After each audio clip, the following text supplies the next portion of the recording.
Shpresa biblike është një pritshmëri pozitive se diçka e mirë do të ndodhë nga çasti në çast në jetën time.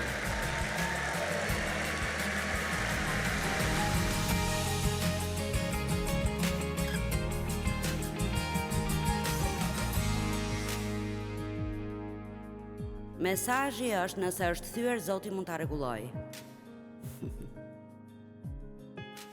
Fillova një ditë që thjesht të shija referencat për fjalën restaurim.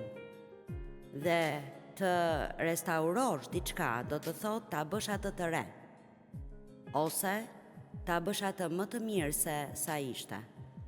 Dhe sikur më pëlqen kjo ide, sepse kur ne blejmë diçka krejt të re, është diçka që nuk ka gërvishtje, s'ka asgjë, vërtet, është thjesht mendojmë që të ulemi e ta shohim.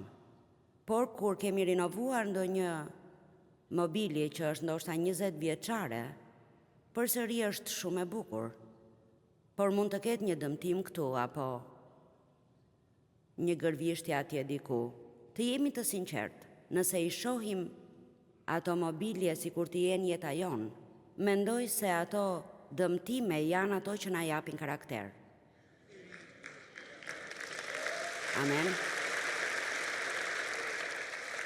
Nëse është në një mobilje, në fakt e bën atë diçka më interesante, të bën të mendosh se çfarë ka kaluar ajo mobilje që të bëhej në atë mënyrë. Mendoj se ne mësojmë nga secili prej gabimeve tona. Nga çdo gabim që ne bëjmë, mësojmë diçka, dhe kjo na jep karakter. Sa nga ju besojnë se kanë mësuar e janë rritur frymërisht përmes gjërave të vështira që kanë kaluar në jetë. Në rregull. Gjithashtu do të thotë të bësh një kontroll. Ndoshta dikush këtu sot s'ka nevojë për riparime, ka nevojë për një kontroll. Do të thotë të riparosh, të rregullosh, të rindërtosh, por një artikull që unë po lexoja thoshte, por për kufizimi biblik, ajo që Bibla përpiqet të përçojë për fjalën restaurim është ky: të marrësh më shumë nga sa ke humbur.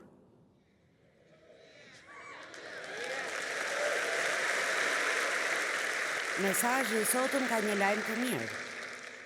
Një gjendje përfundimtare, më e mirë se ajo e mëparshme. Wow! Perëndia i bekon njerëzit për besimin e tyre, duke u dhënë më shumë nga sa kishin më parë. Dhe e kam thënë këtë shumë herë, por jam e sigurt se këtu ka njerëz që ndoshta ndihen njësoj. Unë nuk di si ta formuloj këtë që të ketë kuptim, por unë në fakt besoj se kam një jetë më të mirë dhe jam njeri më i mirë për shkak të atyre që kam kaluar në fëmijëri. Më e mirë nga sa do të isha nëse do të kisha pasur një jetë të mirë. E dini, keni qenë ndonjëherë të lënduar, e keni dashur të flisni me dikë për atë dhimbje dhe keni kuptuar se ai nuk e ka iden për çfarë po flisni sepse nuk ka kaluar asgjë, dhe mund ta kuptoni sepse ai po thot diçka, por s'është ajo që ju keni nevojë të dëgjoni. S'ka gjë më acaruese se sa kur dikush fillon të më predikoj mua predikimet e mia, kur unë kam ndonjë problem. Dhe dëgjoj, po e di ti thua në një nga predikimet e tua, forca zbato atë që predikon.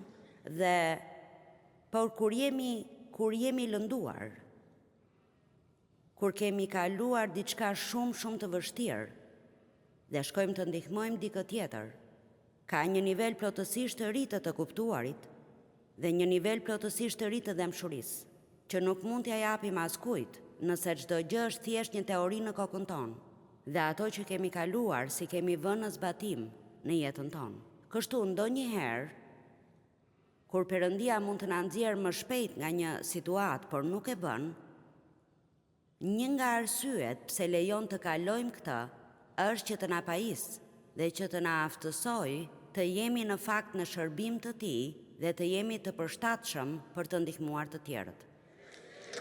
Amen. Do të shohim ligji I Përtërir 30, 3 deri në 5 në Biblën e Mesazhit. Mund ta lexoj këtë 2 herë, është I bukur.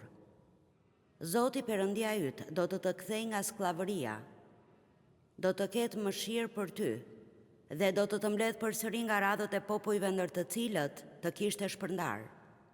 Edhe sikur të kesh qenë për zënë në skajin e qiellit, Perëndia yt do të mbledhë dhe do të rikthejë në vendin që etrit e tu kanë zotëruar, dhe ti do ta zotërosh atë, dhe ai do të bëjë të mira dhe do të shumëzojë më tepër se etrit e tu. Ka diçka këtu që më pëlqen shumë. Zoti Perëndia yt do të kthejë përsëri çdo gjë që ke humbur. Dhe çdo gjë është çdo gjë, jo çdo gjë përveç asaj që kishe. Dhe ai do të kthehet pavarësisht se sa larg jeni ju. Ai do të kthehet dhe ai do t'ju gjejë dhe ai do t'ju mbledh dhe do t'ju kthejë në zemrën e tij dhe do të restaurojë në jetën tuaj çdo gjë që është kthyer.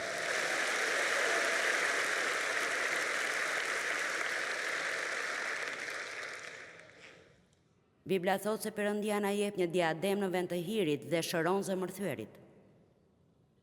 Ndoshta dikush këtu ka nevojë për restaurimin e zemrës së thyer. Dikush e ka lënduar, e ka plagosur, një marrëdhënie e thyer, dikush I ka bërë diçka që ati kur si ka shkuar në mendje se ai do t'ja kishte bërë, dhe pikërisht tani ai ndihet sikur kur nuk mund t'i besojë askujt. Po ju them diçka, mos lejoni kur që ajo që ju ka bërë 1 apo 2 apo 3 apo 4 njerëz të këqinj t'ju fus në një zonë ku nuk mund t'i besoni asnjë njeriu në botë. Është e mjerueshme për ju dhe nuk është e drejtë për ta.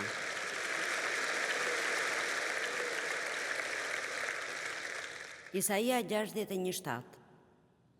Perëndi, kur unë po kaloja me Perëndin përmes procesit të shërimit, nga abuzimi nga babai im, u kapa pas këtij shkrimi, Perëndi, u kapa pas këtij, ishte një nga të preferuarit e mi kur ndjesha se s'mund ta shtyja më.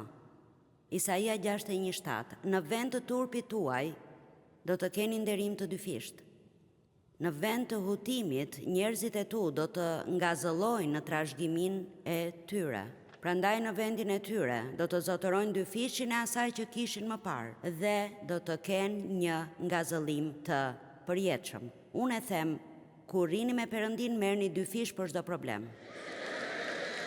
Amen. Kështu, mua më kujtohet turpi, më kujtohet poshtërimi, fshehja dhe ndjenja sikur të isha ndryshe nga gjithë të tjerët. Por e dini çfarë, ato gjëra tani s'më kujtohen, e kam të vështirë t'i mbaj mend, sepse Perëndia më ka dhënë një jetë të mrekullueshme dhe një mundësi të mrekullueshme për të ndihmuar njerëzit. Djalli mendoi se kishte fituar, por Perëndia më aftësoi që unë të shkoj në mbar botën e të ndihmoj njerëz.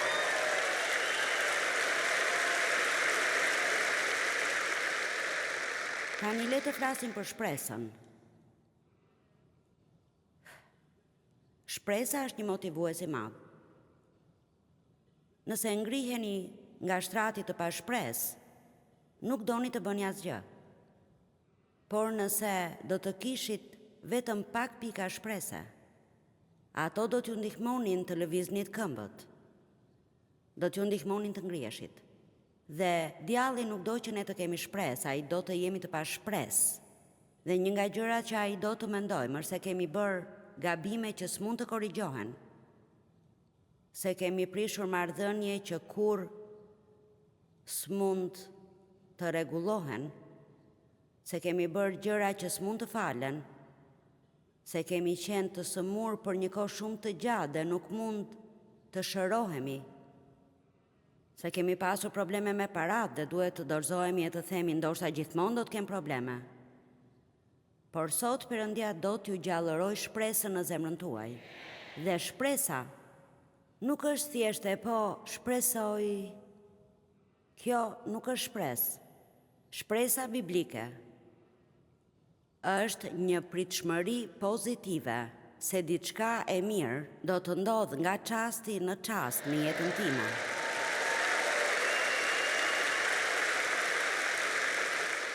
Do ta them përsëri këtë, sepse kjo është si dinamit. Nëse mund ta merrni këtë me vete dhe ta jetoni çdo ditë, djalli nuk do të mund t'ju mposht kurrë, pavarësisht se çfarë ndodh. Ai mund të vijë drejt jush nga një rrugë e të largohet nga 7 rrugë. Shpresa është një pritshmëri pozitive se diçka e mirë do të ndodh nga çasti në çast në jetën tuaj. Ju thoni, po sikur të vi mbrëmja e asgjë e mirë të mos ketë ndodhur. E po ngrihuni ditën tjetër dhe filloni përsëri nga e para.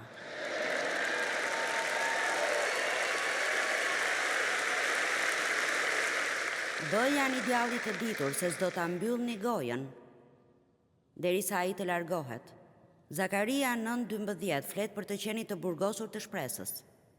E dim çfarë është një i burgosur, është një njeri i mbyllur në një vend nga ku nuk mund të dalë. Kështu një i burgosur i shpresës është dikush që është mbyllur brenda saj dhe nuk mund të dalë. Dhe ja çfarë thuhet aty? Kthehuni në fortesën e sigurisë dhe mbarësisë, o ju robër të shpresës. Pikërisht sot, unë deklaroj se do të jap 2 fishin e mbarësisë së mëparshme, si të paralindurin mes gjithë kombeve. Kështu, kemi shkrime pas shkrimesh këtu që thonë se Perëndia do të na jap 2 fishin e bekimeve për problemet e mëparshme, nëse i bëjmë gjërat sipas mënyrës së Tij. Amen. E dini, ka shumë gjëra në jetën tonë që ne nuk i kuptojmë. Dhe unë e kuptova më mirë këtë disa javë më parë. Në fakt e kam ndarë në një takim të mëparshëm, po predikoja në një kishë në Houston, por është shumë e bukur ta ndaj edhe këtu. Se di pse se kisha vënë re, por kohët e fundit e vura re kur po dëgjoja dikë që më tërhoqi vëmendjen. E dini, ka kaq shumë gjëra që ne si dim. Dhe shqetësohemi kaq shumë nga ato që si dim. Shqetësohemi për këtë, përpiqemi ta gjejmë, pyesim të tjerët. Bëjmë më të mirën që të kuptojmë të gjitha gjërat që nuk i dim dhe shumicën e kohës vetëm sautojmë veten tonë. Tek Romakëve 8:26 thuhet se ne nuk dim andja si të lutemi. Ne nuk dim, thoni të gjithë nuk dim. Nuk dim si të lutemi siç duhet në mënyrë që fryma e shenjtë të vijë dhe të lutet përmes nesh. Një zëri dhe me psherëtima, të cilat e kemi të vështirë t'i nxjerrim nga goja jonë. Mendoj se kjo është një nga ato.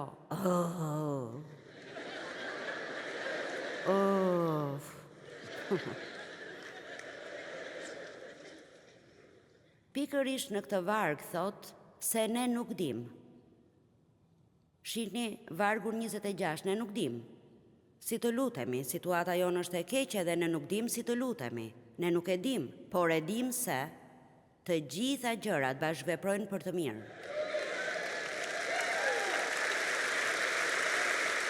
Për ata që e duan Perëndin dhe janë thirrur sipas qëllimit të Tij. Kështu ja pyetja ime për veten dhe për ju. Pse nuk flasim më shumë për gjërat që dim sesa për ato që s'dim? Unë se di pse jam në këtë rëmuj ku jam. Nuk e di pse u abuzova në fëmijëri, nuk e di pse jam 62 vjeç dhe nuk jam martuar, nuk e di, e dini.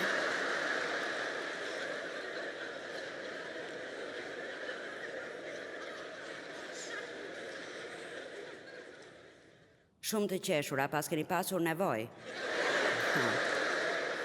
Por dëgjoni, shpresa, nëse jeni njerëz me shpresë. Jeni 62 vjeçë dhe si jeni martuar, ndoshta do të takoni dikë në këtë ndërtesë sot.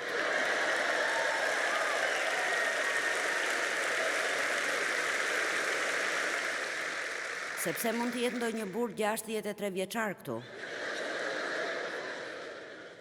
Më mirë të kthehemi tek mesazhi. Ne e dim se Perëndia na do. E dim se do të shkojmë në qiell dhe do të jetojmë në përjetësi. E dim se nuk do të shkojmë në ferr. Amen. Ne e dim se Jezusi do të kthehet shpejt, madje shumë shpejt. Dhe ne dim se të gjitha gjërat do të bashkëveprojnë për të mirë. Ne nuk dim, por edhe dim. Pse të mos përqendrohemi më shumë? Si thoni sikur pikërisht këtë vit të përqendroheni më shumë tek ato që dini, se tek ato që s'dini. Mendoj se do të keni një vit shumë më të mirë. Zoti restauron shpresën tonë. Është gjithmonë gati të na kthejë shpresën. Romakëve 15:13 thotë dhe Perëndia i shpresës le t'ju mbush me çfarëdo gëzimi dhe paqe me anë të besimit. Me anë të përvojës së besimit, që të keni mbushëllinë në shpresë dhe siguri në premtimet e tij me anë të fuqisë së frymës së shenjtë. Ai është Perëndi i shpresës. Dhe askush s'mund ta largojë nga ju shpresën nëse ju nuk dorëzoheni. Më pëlqen shumë vargu tjetër, disa nga ju do ta vlerësojnë më shumë se të tjerët. Por do ta kuptoni se ku bëni pjesë kur të flas. Perëndia premton të restaurojë rinin tuaj.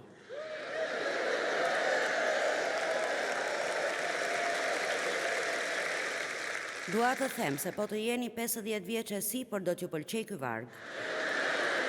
Ndoshta nëse jeni 40. Nëse jeni 20 do të thoni kalon në temën tjetër, po ju them diçka. Mund të jeni 20 tani dhe unë jam 75, por një ditë edhe ju do të jeni 75. Dhe mos mendoni as për një çast se s'do të jeni. Nëse Zoti vonon, çdo vit ju plakeni nga pak. Çdo vit graviteti bën pak më shumë punë. Dhe ndoshta një ditë do të shiheni në pasqyrë dhe të gjitha gjërat që më parë ishin këtu lart. Krejt papritur do të kenë zbritur këtu poshtë. Dhe atëherë mësoni si të visheni për të fshehur gjërat.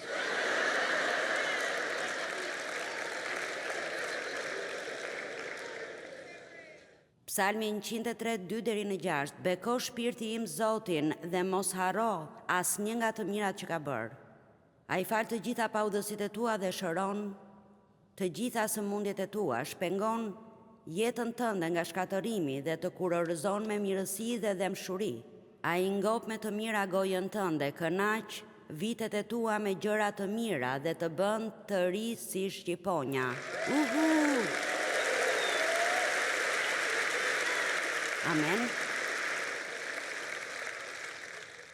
Më pëlqen ajo që thot Pali, 2 Korintasve 4:16. Prandaj nuk na lëshon zemra, nuk zhgënjehemi dhe s'jemi të friksuar, por edhe pse njeriu i jashtëm shkon pak nga pak në shkatërim, ai i brendshëm për të rihet pak nga dita në ditë. Kështu, çfarë na thot kjo? Kjo na thot se plakja është një qëndrim, më shumë se sa një numër vitesh. Kështu, më lejoni t'ju jap disa këshilla. Mendoj të flas me zonjat në fillim. Mos filloni që në një moshë të caktuar të visheni si të moshuara.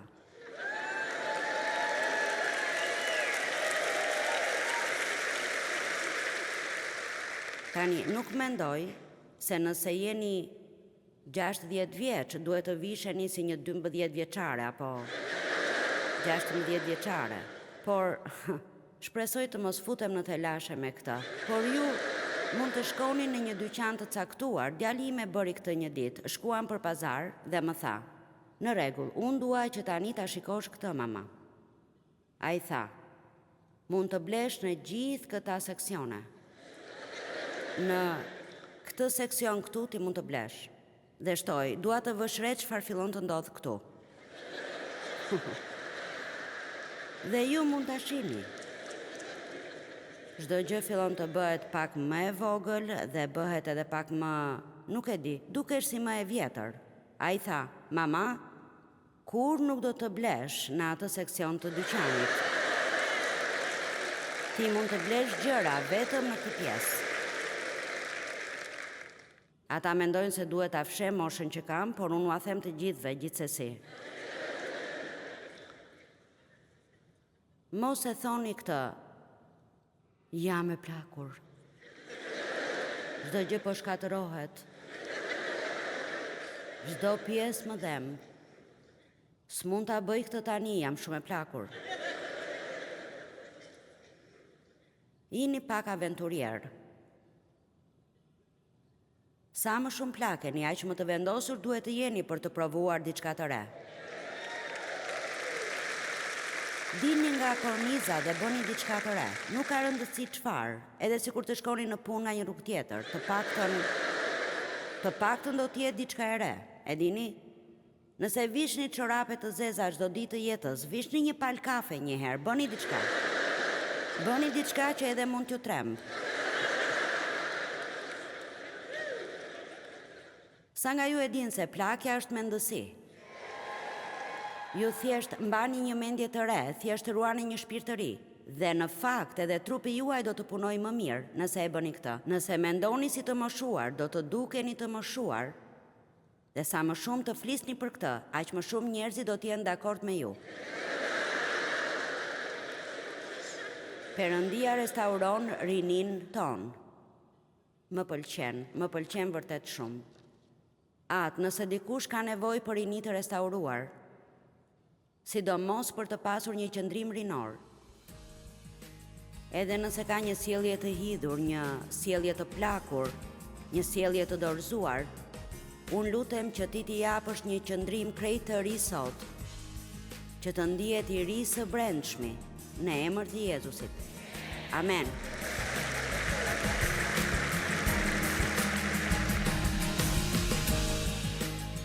Dhimbja juaj s'është shumë e madhe për Perëndin, ai do të restaurojë jetën tuaj.